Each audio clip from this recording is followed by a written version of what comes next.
자, 첫 순서 함께 합니다. 황성수 주머니 매니저입니다. 어서 오세요. 네, 안녕하세요. 뭐 일주일 동안 어떻게 지내셨는지 시장과 곁들여서 말씀해 주시면 좋을 것 같아요. 예, 뭐 이번 한 주도 진짜 정신없이 지나간 것 같은데요. 뭐 시장을 뭐 보고 느낀 거는 시장이 상당히 답답했다는 겁니다. 뭐 상당히 좀 답답한 행보세를 보였고요. 그래서 최근에 뭐 우리 기업들의 그 해외 수출도 계속 늘고 있고, 그리고 뭐 실적 전망치도 계속 상향되고 있고, 여러 가지 펀더멘털 요소들은 상당히 많이 개선되고 있는데, 자, 근데 이제 인플레이션에 대한 우려감 때문에 테이퍼링에 대한 이런 좀 불확실성이 시장의 상방을 계속 좀 제한하고 있고요. 자, 그리고 이번 주엔 또 이제 외국인들, 그동안 외국인들이 계속 우리 시장을 순매도했었는데요. 예. 외국인들이 주 중반까지 계속 순매도 기조를 계속 이어갔었습니다. 자, 근데 뭐 다행인 거는 오늘 어느 정도 외국인이 그렇게 크게는 아니지만 그래도 어느 정도 순매수로 좀 어느 정도 좀 자금이 유입됐다는 거고요. 예. 그래서 외국인이 이제 어느 정도 매물이 나올 만큼 나왔고, 그리고 뭐 MSCI 관련된 리벌린싱도 끝났다 보니까 제가 볼 때 이제 다음 주에는 그래도 외국인들의 그 매수세가 좀 더 유입되면은 그래도 시장이 추가 반등을 어느 정도 모색하지 않을까 보여지고요. 예. 자, 그리고 뭐 지난번에도 말씀했지만 시장은 6월 FOMC 회의까지는 뭐 당분간 박스권 예상됩니다. 일단 그 테이퍼링에 대한 이런 좀 우려감, 이런 점이 일단 FOMC 회의를 통해서 어느 정도 해소될 걸로 보여지고요. 그래서 FOMC 회의가 어떻게 이제 결과 나올지는 여러 가지 시나리오가 있습니다. 일단 뭐 긍정적인 시나리오, 부정적인 시나리오도 있는데요. 일단 지금은 당장은 뭐 이런 양적 완화를 축소할 만한, 예. 뭐 금리를 올릴 만한 뭐 그런 구간이 아니라는 게 좀 다수적인 견해이기 때문에 시장은 일단 FOMC 회의 이후에 그래도 좀 추가 상승을 좀 모색하지 않을까 보여지고요. 예. 그래서 뭐 일단 FOMC 전까지는 박스권, 그 이후에는 시장이 좀 더 이제 반등을 좀 해나가는 구간이 되지 않을까 생각됩니다. 조금 더 디테일하게 한번 여쭤볼게요. 지금 뭐 채팅창에서 현대차 관련해가지고 오늘 잘 갔다. 예. 드디어 부릉부릉 달리나 이런 얘기가 있어가지고 오늘 5% 오르는 거 그리고 현대차 그룹 전체적으로 좀 매기가 들어온 거 관련해가지고는 어떻게 보세요? 예, 그동안 뭐 자동차주들 뭐 주가는 선 지지부진했습니다. 일단 뭐 자동차 차량용 반도체 공급이 워낙 좀 부족하다 보니까 뭐 자동차 뭐 조업이 중단되고요. 그렇죠. 뭐 생산이 뭐 좀 축소되는 게 아닌가 이런 우려감이 있었는데, 근데 워낙 또 수요가 좋다 보니까 수요가 어느 정도 좀 견인해 나가지 않을까 좀 보고 있고요. 최근에 수출 지표도 상당히 좀 잘 나오고, 그러다 보니까 최근에 또 시장은 빠른 순환매를 보이다 보니까 예. 그동안 못 올랐던 이 자동차주들이 좀 올랐다고 보여지고요. 자동차주들이 오늘 어느 정도 좀 수급이 좀 들어왔는데, 예. 제가 볼 때는 단기적으로는 뭐 추가 반등도 뭐 기대되는 구간이라고 판단되고요. 그래서 뭐 자동차도 어차피 이제 경제가 정상화되면은 예. 사람들이 이제 야외 활동도 많이 하게 되고, 그리고 이제 운송 수요도 늘면서 그렇죠. 그만큼 큰 수요가 예상되고 시장도 커지고, 특히 현대 기아차 같은 경우에는 최근에 이제 미래차 쪽에 또 개발도 상당히 좀 적극적으로 하면서 상당히 좀 잠재력이 큰 그런 업체이기 때문에 제가 볼 때는 뭐 중장기 전망도 여전히 좀 긍정적이라 할 수 있겠습니다. 알겠습니다. 공장이 재가동된다라는 소식에 오늘 현대차 그리고 뭐 다른 자동차주도 굉장히 잘 갔습니다. 자, 알겠습니다. 그러면 본격적으로 이제 마인드맵 들어가 봐야 될 텐데요. 황성수 매니저가 오늘 준비한 마인드맵 어떤 주제인가요? 예, 오늘은 그 미사일과 우주 개발에 대한 주제를 정했는데요. 미사일 우주 개발하면은 우리 막 영화에서만 생각하는 건데 요거를 이제 그렇죠. 증시에 갖고 오면은 어떤 이야기들이 나올지 좀 궁금합니다. 어렵기도 하고. 예, 뭐 최근에 그 한미 미사일 협정이 이제 폐지되면서 좀 더 이제 기대감도 커지게 되었고요. 그리고 우주 개발에 대한 기대감도 상당히 많이 커지고 있습니다. 예. 특히 아르테미스 협정에 우리나라 가입하면서 예. 좀 더 이제 뭔가 좀 재료가 좀 더 나오지 않을까 보여지는데요. 저도 뭐 이 주제를 다루기 전에는 우주 관련주들 좀 뜬구름 잡는 소리가 아닌가, 좀 허무한 소리가 아닌가 봤는데 막상 공부를 해보니까 예. 상당히 뭐 성장이 잠재력이 오. 무궁무진하고요. 제가 몰랐던 부분을 상당히 많이 알게 됐는데 앞으로 투자 매력이 상당히 높은 부분인 것 같습니다. 그 부분 좀 알기 쉽게 예. 간편하게 딱 풀어가지고 시청자분들한테 전달해 주시면 좋을 것 같고 그렇죠. 예. 그리고 가장 중요한 게 이런 얘기가 나왔을 때 과연 이게 실적으로 연결이 되고 미래 성장성에 있는 실적과 이렇게 실체가 있느냐 그 그렇죠. 부분이 좀 궁금한데 일단은 그 부분 집중해서 설명해 주시면 좋을 것 같아요. 일단 마인드맵 한번 보여주시죠. 자, 그럼 전체 마인드맵을 한번 살펴보도록 하겠습니다.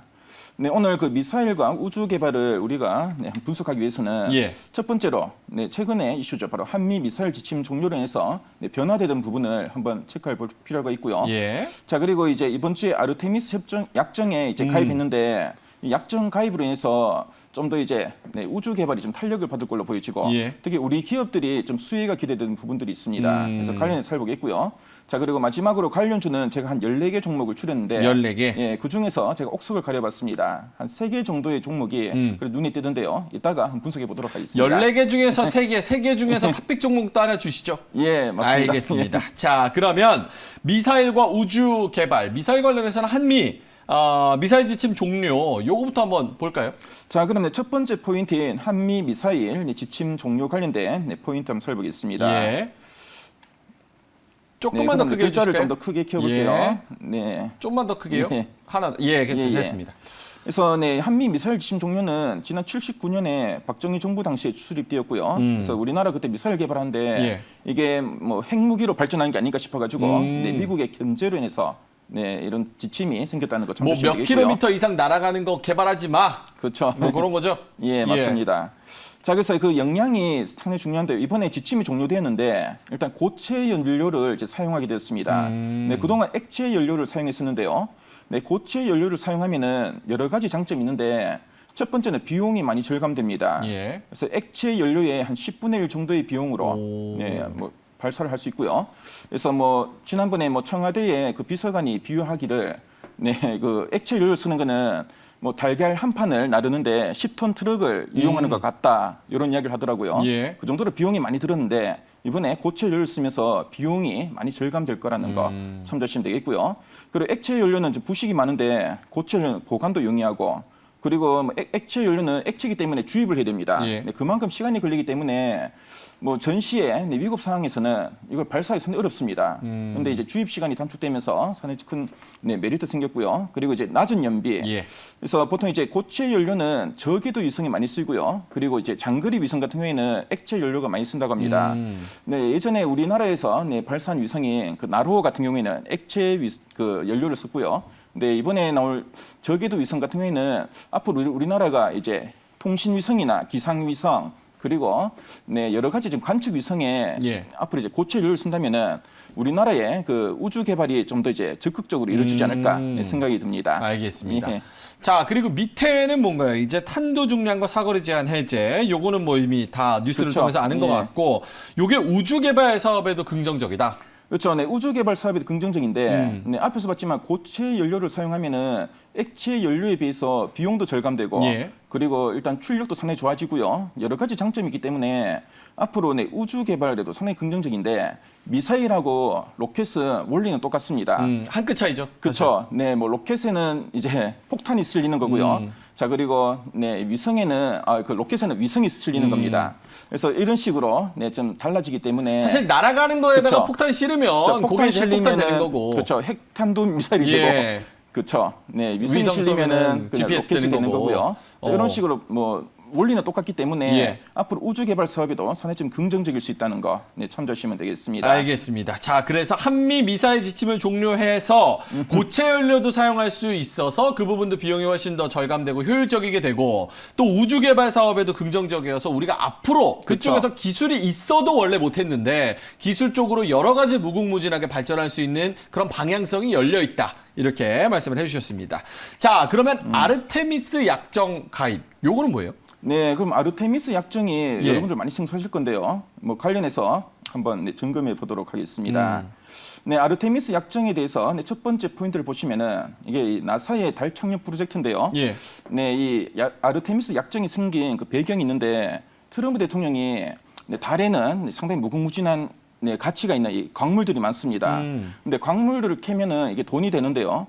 근데 뭐 유엔을 통해서 협정을 맺으면은 시간도 많이 걸리고 예. 그리고 유엔에는 우주 개발에 관심 없는 국가들 상당히 많은데 뭐 그런 국가까지 다 설득하고 뭐 같이 지금 해보자 합의하자 하면은 상당히 비생산적입니다. 그렇죠. 뭐 그러다 보니까 트럼프 대통령이 마음 맞는 국가들 몇 국가를 모여라. 선정해가지고 예. 아르테미스 약정이라는 걸 만들었는데요. 오. 네, 그래가지고 이번에 우리나라가 뭐 문재인 대통령이 미국을 갔다 가지고 이 약정에 지금 가입하게 되었습니다. 우리나라도요. 예. 예. 그래서 지금 현재 우리나라가 이제 10번째 국가고요. 자, 그리고 뭐 달이 예전에는 그냥 탐구 대상이었습니다.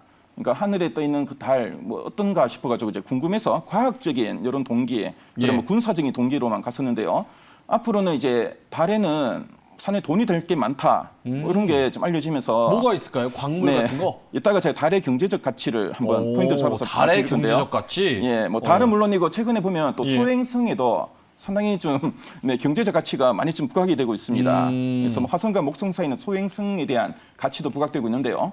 그래서 뭐 이제 인류가 이제 지구 내에서만 그동안 새로운 뭔가 좀 투자처를 그냥 찾았는데 앞으로 이제 우주로 나가게 되었는데 가장 큰 이유는 바로 이제 경제적인 이런 가치 때문이라는 걸 참조하시면 되겠습니다. 달이 그래서 탐구 대상이었는데 예. 개발해가지고 거기서 뭔가 경제적인 가치를 뽑아보자. 그쵸. 그러는데 예. 우리나라가 거기에 한 발의 같이 디뎠다. 예, 맞습니다. 알겠습니다. 그래서 지금 뭐 1960년대에 아폴로 그 위성이 그 달에 착륙했을 때하고 좀 비교를 하는 그런 예. 견해가 많은데요. 궁금해요, 이거. 예. 일단 아폴로 때하고 지금 아르테미스 때하고를 좀 비교를 해보면은 예. 네, 아폴로 때는 네, 정부 주도의 우주 개발이었습니다. 그래서 상당히 좀 보수적이었고 좀 위험을 회피하는 네, 그런 성향을 좀 가졌었는데요. 예. 근데 아르테미스는 이제 민간 주도입니다. 아, 민간 기업이 주도예요? 예, 그래서 민간 기업들이 주도를 하고 있고요. 예. 자, 그리고 제가 이제 그 달에나 이런 소행성에 나오는 여러 가지 이제 광물들의 소유권이 어디에 기속되는지를 제가 한번 찾아봤습니다. 예. 보니까 이제 이거를 이제 캐내는 채굴하는 기업들에게 소유권이 간다고 하더라고요. 네, 그러다 보니까 최근에 민간 기업들, 뭐 대표적으로 이제 테슬라 그리고 아마존 같은 기업에서는 이제 우주 개발하는 그 회사들을 만들었고요. 스페이스X랑 블루오리진. 예, 맞습니다. 뭐 그런 회사들 만들면서 최근에 이제 민간 기업 주도로 개발하니까 그만큼 위험을 감수할 수도 있고 그만큼 또 속도도 나게 되었다는 거 참조하시면 되겠습니다. 조금만 내려주실까요? 네, 좋습니다. 자, 그리고 네, 앞에서 말씀드렸지만 이제 아르테미스는 예전에는 뭐 이런 뭐 군사, 안보, 경제, 과학적 지시에 뭐 어떻게 보면은 상당히 좀 어떻게 보면 학문적인 순수한 목적이었는데 좀 상징적인 의미도 강했죠. 그렇죠. 예. 근데 아르테미스는 이제 상업적인 목표, 이제 우주 관광이나 뭐 자원 개발하는데 예. 좀 포인트를 맞추게 되었고요. 그래서 아폴로 때는 뭐 상당히 시간도 많이 소요되었고, 근데 아르테미스는 개발 속도 상당히 빨라지고 있고, 이따가 제가 말씀드릴 건데, 네, 그 최근에 그 스페이스 X에서는 뭐 재사용 로켓을 통해서 비용도 상당히 많이 낮추고 있습니다. 그렇죠. 그래서 뭐 관련해서 한번 또 이따가 점검해 보도록 하겠습니다. 알겠습니다. 아르테미스 지금은 민간 기업이 주도를 하고 있고 돈 버는 거 요거를 예, 지금 예. 중심으로 하기 때문에 아폴로랑 좀 다르다. 알겠습니다. 그러면 궁금한 게 요거 달의 경제적 가치. 그렇죠. 와, 달의 경제적 가치 진짜 뭐 이렇게 계산하기가 굉장히 힘들 것 같은데. 그래서 예전에 그 1960년대 아폴로 때만 하더라도 뭐 달에 뭐 막상 착륙해 보니까 별거 별거 없다. 없다. 뭐 모래하고 뭐 흙밖에 없다. 그냥 운동장이더라, 축구장. 예. 그래가지고 사람들이 뭐 달에는 그냥 가는 꿈만 꾸고 직접적으로 개발도 안 했었는데요. 예. 최근에 또 과학기술이 발달하다 보니까 달에도 경제적 가치 상당히 크고요. 그리고 달뿐만 아니라 또 소행성들에도 상당히 뭐 큰 경제적 가치가 있었다는 걸 알 수 있게 예. 되었습니다. 그래서 경제적 가치는 일단 이 녹색의 지하 자원 관련해서 한번 살펴볼 건데요. 네, 지하 자원 상당히 많이 매장되어 있다고 알려지는데 특히 100만 톤 규모의 헬륨3를 헬륨3가 뭐예요? 네, 헬륨3가 헬륨3라는 물질이 있는데요. 예. 이 물질은 옆에 나오지만 전 세계 인구가 1만 년 동안 사용 가능한 에너지를 에너지. 만들 수가 있다고 합니다. 그래서 뭐 지구상에는 이 물질이 별로 없는데요. 네, 달에는 이 물질 상당히 많은데 그래요.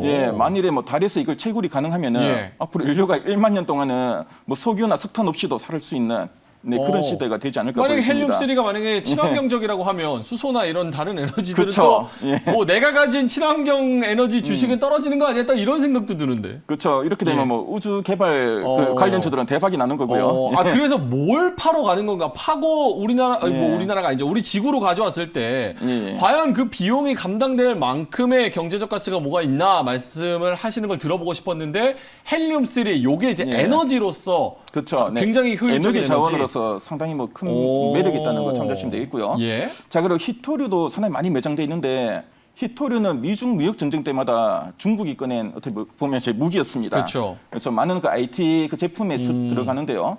뭐 달 표면에 상당히 풍부한 히토류가 매장돼 있다고 합니다. 그래서 뭐 일부 국가 특히 뭐 중국에 많이 매장돼 있었는데 예. 만일에 뭐 이제 달에서 히토류를 캐올 수 있다면은 중국의 그 위치가 상당히 좀 지금 같지 않을 걸로 보여지고 예. 뭐 미국의 이런 뭐 여러 가지 뭐 이런 압력에도 중국이 좀 대응할 수 있는 무기가 하나 좀 줄어드는 게 아닌가 생각이 듭니다. 예. 자, 밑에 부분 볼까요? 예, 나사. 그래서 최근에 뭐 달뿐만 아니라 이제 소행성에게도 좀 경제적 가치가 많이 부각되고 있는데요. 지난 그 2015년 7월에 그 스페인의 그 카나리아 제도에 있는 천체 만원경에 예. 이 소행성 하나가 발견되는데요. 근데 지구로 막 타고 오는데 그 성분을 보니까 귀금속 덩어리였는데, 네, 귀금속 덩어리? 백금, 뭐 다이아몬드 덩어리였다고 합니다. 와. 그래서 우리나라 돈으로 보니까 6천조 규모였고요. 6,000조요. 예. 그래서 그 과학자가 보고 깜짝 놀랐는데, 어. 그러니까 이게 어디서 오냐 보니까 아무래도 저 화성이나 목성에 보면 띠가 들려 있잖아요. 뭐 그런 데서 좀 맞는 게 아닌가. 그래서 이제 소행성에 대해서도 사람들이 이제 돈이 되니까 좀 탐사해보고 싶었고요. 조그만 파편 같은 거 만약에 떨어져 나오면 우리 집 앞에 떨어졌으면 좋겠다. 그렇죠. 네, 큰 부자가 되는 거죠. 갑자기. 그래서 예. 지금 보니까 이 소행성의 천경 달러 규모의 희귀 금속 자원이 매장된 걸로 좀 추정되고 있고, 그래서 뭐 여기 대해서 상당히 관심이 많이 높아지니까 예. 나사가 2022년 내년에 이제 탐사선을 발사할 예정이라고 합니다. 자, 근데 여기 대해서 일단 뭐 일부 그 견해는 그 상업 생산이 50년이나 소요되니까 뭐 굳이 가가지고 이렇게 고생할 필요가 있나 이런 견해도 있는데요. 그거 한번 예. 여쭤보고 싶었는데 예, 예. 지금 그 뽀리오몸님께서 예, 예. 요거 관련해 가지고 이런 저 같은 생각하시는 분들이 굉장히 많을 거예요. 뽀리오몸님께서 우주 산업은 관심은 있기는 있는데 지금 너무 시기가 빠른 게 아닐까라는 우려가 있어서 언제 들어가야 될지 잘 모르겠어요.라고 해가지고 아까 말씀하셨다시피 지금 뭐 상업적으로 예. 이용이 돼서 딱 궤도에 오를 때는 50년쯤이 걸릴 것이다라고 얘기를 하니까 너무 빠른 건 아니냐 이런 우려가 있거든요. 이거에 대해서는 어떻게 보세요? 네, 일단 그 아르테미스 약정 관련된 요 이슈만 보면은 앞으로 좀 시간도 좀 걸릴 거고 지금 들어가면 너무 이른 게 아닌가 생각 드는데요. 예. 근데 앞에서 봤지만 이제 저궤도 위성, 뭐 최근에 이제 통신 위성이나 기상 위성, 관측 위성 이런 위성들은 최근에 상당히 많이 좀 떠오르고 있습니다. 이따가 잘 볼 건데요. 일단 이 로켓을 발사하는 비용이 확 줄었습니다. 줄다 보니까 예전에는 뭐 비용이 많아가지고 하나 발사하는데도 너무 돈이 많이 들고, 그렇죠. 네, 그리고 또 뭐 개발하는데 시간이 많이 들었는데요. 최근 그 주기가 많이 단축되었고, 그리고 예전만큼 큰 부담 없이 발사하게 되니까 최근에 위성 관련주들 제가 재무제표를 봤는데요. 예. 실적도 늘고 있고, 그래서 일단 뭐 이런 뭐 아르테미스 관련된 달 탐사 관련주들은 일단 지금 시간이 걸리겠지만 저 위성 관련주들 최근에 위성이 상당히 많이 좀 발사되고 있고요. 그 관련주들은 최근에 또 실적으로도 계속 좀 나오고 있으니까 이따가 제가 종목 볼 때 한번 더 설명해 드리도록 하겠습니다. 알겠습니다. 자, 그러면 이제 리스크를 좀 알아봐야 될 텐데 좋은 앞으로의 꿈에 대해서 쭉쭉 말씀을 해주셨으니까 예. 좀 리스크가 있으면 어떤 게 있는지 파란색으로 또 써오셨어요. 요거를 예. 한번 말씀해 주시면 좋을 것 그래서 같아요. 우주 개발의 장애물은 크게 기술력과 비용이라고 할 수 있습니다. 기술력과 비용. 예, 일단 뭐 기술이 상당히 필요한데요. 1초에 그래도 뭐 한 8,000km는 가야 된다고 하는데 그 정도의 기술력 가지고 있는 뭐 업체나 국가가 상당히 많이 없는데요. 그런데 앞에서 말씀드렸지만 이 미사일에 폭발물이 탑재되면은 대륙간 탄도 미사일이 됩니다. 그렇죠. 그러다 보니까 국가 간의 기술 이전을 상당히 많이 경계하고 있고 보통 이제 기술이 공유되고 서로 부족한 부분을 채워야지 기술이 빨리 발달하는데요. 그렇죠. 네, 국가 간에 너무 보안을 많이 지키다 보니까 기술에 대해서 어느 정도 좀 진전이 좀 느릴 수 있다는 그런 거. 현실적인 또 그렇죠. 문제가 있군요. 아니면 뭐 주도 국가, 그러니까 미국이나 러시아 정도만 좀 계속 이제 기술을 계속 개발하게 되고요. 사실 저게 기술 싸움인데 그런 거는 공유하고 싶지 않겠죠. 특히나 그렇죠. 국가 안보에 위험이 되는 그렇죠. 거예요. 이게 무기가 될 수 있기 때문에 예. 좀 이런 서로 간에 이제 정보 공유가 좀 적다는 거 참조하시면 되겠고요. 예. 자, 그리고 비용이 상당히 많이 듭니다. 그래서 뭐 기술 개발이나 발사대를 제작하고 그리고 뭐 로켓 발사 그리고 뭐 탑재체를 제작하는데 예. 비용이 수조 원이 들기 때문에 돈이 너무 많이 든다는 게 상당히 좀 애로사항이라 할 수 있습니다. 결국은 뭐 자원 같은 게 있어도 비용을 얼만큼 줄여서 그 가치를 높이느냐 예, 예. 그게 제일 좋은 거겠죠. 자, 그래서 기술력과 비용 요게 지금 현실적인 장애물로 자리매김하고 있는 상황이고 로켓 발사 비용 감축 비용이 그래서, 리스크라고 말씀을 예. 하셨는데 네, 그게 이게 상당히 중요한 포인트인데요. 비용 때문에 상당히 그동안 뭐 로켓 발사도 많이 못하고 위성도 많이 못 띄었는데 비용이 상당히 많이 감소하게 되었습니다. 얼마나 지금 감소를 하고 있는 거예요? 그래서 뭐 지난 2015년에 그러니까 이제 테슬라의 자회사죠. 스페이스 X가 재사용 로켓을 이제 성공을 했는데요. 예. 예전에는 로켓을 한번 발사하고 나서는 바로 다 버렸습니다. 발사체가 한번 올라갔다가 그냥 뭐 버리는 거였죠. 비유를 하면은 서울에서 부산까지 KTX 한번 가면은 KTX를 버려야 되는 겁니다. 아, 너무 아깝죠. 그렇죠. 아깝죠. 예, 왔다 갔다 재사용도 가능한데 예. 자, 그런데 이번에 뭐 스페이스X가 재사용 로켓을 이제 성공시켰고요. 그러다 보니까 네, 고정비가 많이 감소하였고, 그래서 재사용 로켓을 발사한 이후에 인공위성의 발사 대수가 이제 2.5배나 증가했다고 합니다. 네, 그만큼 이제 비용이 많이 줄고, 네, 비용이 지금 보니까 한 5분의 1, 10분의 1 정도 준다고 하더라고요. 그러니까요. 예. 이거 발사하는 그 발사체 비용만 한 70%, 80% 차지한다고 예. 하니까 쐈다가 거기서 쏴주고 다시 예. 뭐 랜딩 해가지고 다시 착륙하고 예. 그러면은 계속 쓸 수 있으니까. 그렇죠. 네, 재활용이 가능하다는 점이 비용을 낮추게 되었고요. 그래서 최근에 네, 위성 관련주들은 이 재사용 로켓이 등장하면서 실적도 좀 더 늘고 있고, 그래서 네, 상당히 좀 획기적인 기술이라는 거 참조하시면 되겠습니다. 요즘은 뭐 좀 이상한 짓 하기는 하지만 그래도 일론 머스크가 큰일 했네요. 예. 알겠습니다. 예. 자, 그래서 별님공주님께서 옷 달의 경제적 가치라 이렇게 해가지고 가지고 오신 내용을 되게 감탄하면서 보신 것 같은데 예. 저는 이제 이것보다 더 중요하게 기다려지는 건 종목. 그렇죠. 그래서 네. 어떤 종목을 바라봐야 되냐. 그렇죠. 마인드맵은 기승전 종목입니다. 예. 그래서 제가 네, 14개 종목을 추려봤는데요. 네, 지금 뭐 시간 관계상 네, 빨간색 굵은 글씨 위주로 한번 살펴보도록 하겠습니다. 그래서 뭐 첫 번째 종목은 하나 에어로스페이스입니다. 네, 하나 에어로스페이스는 올해 초에 세트랙 I를 인수했고요. 그래서 앞으로 이제 우주 산업에 본격적으로 이제 진출할 걸로 보여지고, 예. 그래서 네, 비행체 엔진 사업 쪽에 상당히 큰 강점을 가진 업체고요. 자, 그래서 뭐 이제 민수나 이 군수 쪽에서도 최근에 수주도 상당히 많이 늘고 있고, 네, 최근에 이 수급을 보니까 네, 연기금도 기간이 순매수하고 있고요. 그리고 PER이 한 12배 정도인데 최근에 여러 가지 이슈 때문에 주가는 올랐지만 밸류는 한 12배 정도니까 앞으로 뭐 추가 상승 여력도 어느 정도 있는 종목이라는 거 참조하시면 되겠습니다. 예. 자, 그리고 네, 그 다음 종목은 LIG 넥스원인데요. 네, LIG 넥스원은 네, 미사일의 그 매출 비중이 전체 매출의 70% 정도 됩니다. 오, 굉장히 많네요. 그래서 이번에 한미 미사일 지침 관련된 이슈 때문에 가장 많이 움직인 종목이기도 한데요. 그래서 LIG 넥스원 같은 경우에는 이 국산 미사일이 청궁이 앞으로 좀 매출이 상당히 많이 늘 걸로 보이지고, 예. 우리 네, 뭐 국방부 같은 경우에 국내 투자 비중을 계속 늘릴 거라고 합니다. 자, 그래서 네, 국산화 우선 정책은 가장 큰 수혜가 기대는 종목이고요. 최근에 연기금 등 기관이 계속 순매수하고 있고, 예. PER도 14배 수준이니까 추가 상승 여력이 어느 정도 있는 종목이라는 거 참조하시면 되겠습니다. 알겠습니다. 마지막 종목은 세트레가이예요. 네, 뭐 셔틀레가이는 국내 유일의 전체 위성 시스템을 네, 개발한 업체고요. 네, 뭐 이 회사도 이제 앞에서 말씀드린 하나 에어로스페이스 인수되었고, 최근에 이제 재사용 로켓을 발전해서 저궤도 관측 위성이 많이 늘면서 예. 상당히 큰 수혜가 기대는 종목입니다. 저궤도 위성은 3년에서 7년 정도의 수명이기 때문에 앞으로 이제 반복적으로 지속적인 수주도 기대되고요.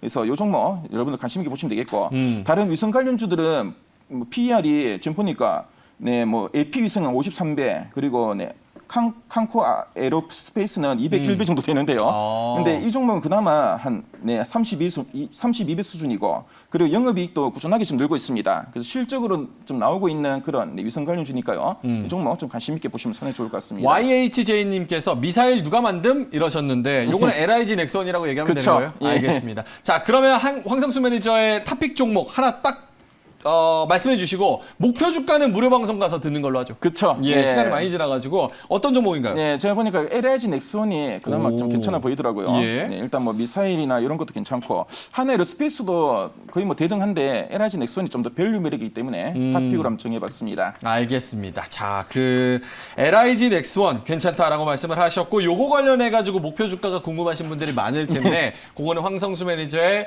무료 방송 가시면 됩니다. 언제 하시나요? 예, 제가 무료 방송 이제 녹화로 진행하고요. 예. 주말 동안 찍어서 제 그 네, 노란토 채팅방에 링크를 올려드리도록 하겠습니다. 샵 2034로 예, 황성수라고 보내주시면 예. 네, 그 노란토 채팅방에 들어올 수 있고요. 노란토 채팅방에 들어오시면 마인드맵도 올려드리고, 그리고 네, 그 녹화 방송에 링크도 올려드리도록 하겠습니다. 알겠습니다. 샵 2034로 황성수 많은 관심 가져주시기 바라겠습니다. 자, 황성수 매니저의 주머니 마인드맵 여기서 마치도록 하겠습니다. 오늘 수고하셨습니다. 자, 그러면 저희는 이제 중계석으로 넘어가 보겠습니다. 6명의 매니저들이 막판 중에 막판에 치열한 레이스를 펼치고 있는데요. 화목팀 대 월수팀 누가 1등을 차지하고 있는지 확인해 보도록 하고요. 다시 돌아와서 유성치 매니저의 호불호 시간 여러분의 종목 고민 상담 진행해 보도록